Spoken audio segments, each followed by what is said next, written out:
അവനവൻ കുരുക്കുന്ന കുരുക്കഴിച്ചെടുക്കുമ്പോൾ ഗുലുമ. അത്തരമൊരു സംഭവമാണ് ഇവിടെയും ഉണ്ടായത്. ക്ഷേത്രത്തിൽ മോഷണം നടത്തി മടങ്ങുന്നതിനിടെ ബൈക്ക് എടുക്കാൻ മറന്ന മോഷ്ടാവ് പരാതിയുമായി പോലീസ് സ്റ്റേഷനിൽ. ബൈക്ക് മോഷണം പോയെന്ന് പരാതിയുമായി എത്തിയ മോഷ്ടാവിനെ പോലീസ് അറസ്റ്റ് ചെയ്തു.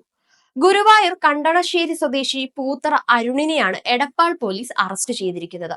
ജനുവരി 5-നാണ് കാന്തല്ലൂർ ക്ഷേത്രത്തിൽ മോഷണം നടന്നത്. ഓട് പൊളിച്ച് അകത്ത് കയറി 80,000 രൂപയാണ് കവർന്നത്. ബൈക്കിലെത്തിയാണ് അരുൺ മോഷണം നടത്തിയത്. പക്ഷേ പണം കിട്ടിയ ആവേശത്തിൽ ബൈക്ക് എടുക്കാൻ മറന്ന് സ്ഥലം വിടുകയായിരുന്നു. ക്ഷേത്ര ഭാരവാഹികൾ നൽകിയ പരാതിയിൽ പോലീസ് അന്വേഷണം ആരംഭിക്കുകയും ചെയ്തു. ഇതിനിടെ ക്ഷേത്ര പരിസരത്ത് സംശയാസ്പദമായ സാഹചര്യത്തിൽ കണ്ട ബൈക്ക് നാട്ടുകാർ പോലീസിൽ ഏൽപ്പിച്ചു. ഈ ബൈക്കിന്റെ രേഖകൾ പോലീസ് പരിശോധിച്ചു വരികയായിരുന്നു. അപ്പോഴാണ് അരുൺ സ്റ്റേഷനിലെത്തിയത്. തന്റെ ബൈക്ക് മോഷണം പോയെന്നും നടപടി ഉണ്ടാവണമെന്നായിരുന്നു അരുണിന്റെ ആവശ്യം. ഇയാളുടെ പെരുമാറ്റത്തിൽ സംശയങ്ങൾ തോന്നിയതോടെ പോലീസ് അകത്തു കൊണ്ടുപോയി ചോദ്യം ചെയ്യുകയായിരുന്നു.